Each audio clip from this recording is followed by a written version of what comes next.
Oh, I gotta go already. All right. So the journey from just being a cook to being a guy who makes really good bread. So who cooks in here?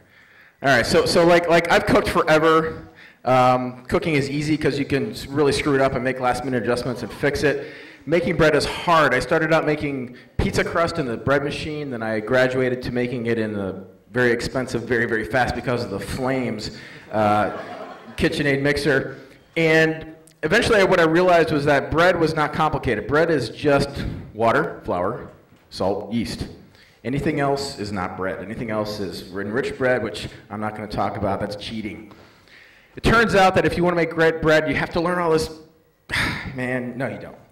This is what I thought, because this is what they tell you. If you go start getting books and you start talking to people, they'll start talking about all this stuff you got to do. They have these really expensive ovens that inject steam into the dough when you put it in, and you end up with these science experiments in your refrigerator. That's my fucking refrigerator last year with my imported sourdough from the hills of Mount Vesuvius or whatever.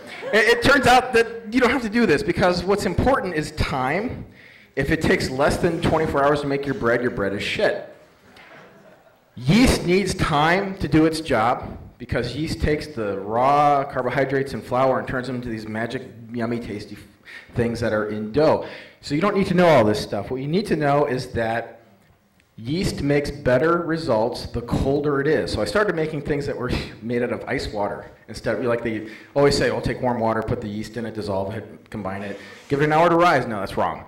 Use ice water, mix that shit up, throw it in the fridge, and forget about it for at least 3 days.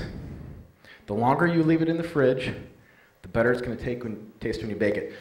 When it comes out of the fridge, it's going to look like this. It's going to have risen very, very, very slowly. It's going to have made these wonderful products. And when you take the lid off, it's going to smell like a beer factory. Because the only difference between making beer and making bread is which half of it you decide you're going to throw away. So what you do with it is you get one of these horribly expensive iron cast pots, which should cost $20, but Le Creuset wants to charge you $180 for. All right, $240. All right, so you take one of these, you put it in the oven, and you put the oven on as hot as it'll get until it is rocket hot. You pull it out, you take that hunk of dough that you've left on the counter, you drop it in the pot, slap that lid on, put it back in the oven. That's going to give you the same thing that a professional baker gets from that steam injection, because the steam is held in. It's going to give you the same thing you get from that nice brick oven, because cast iron holds a lot of heat, and when it comes out, it'll look like that. And when it comes out, it's going to do something you won't believe.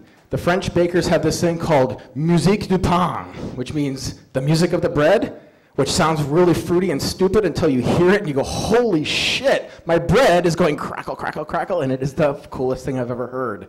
And it tastes, well, it tastes great. It tastes like victory. That is what you call crumb, right? Bread is all about crust and crumb, and I can do that with 5 minutes of work on Sunday. I get home on Wednesday, I pull that stuff out of my refrigerator, slap it on the counter, let it warm up a little bit, turn that oven on so it gets rocket hot, walk away. Maybe I start making my soup, whatever else I'm doing for dinner. When the oven is rocket hot, pop it open, drop in the dough, and I get that. Now, the other thing you do is spread it out like this and make it into pizza. And you can make it into pizza that is better than anything you can buy, certainly better than anything you can get delivered. And I bet you, if I race you, from the time I get home, the time you get home, I've got that pizza before the Domino's guy gets to your house. And it sure tastes better.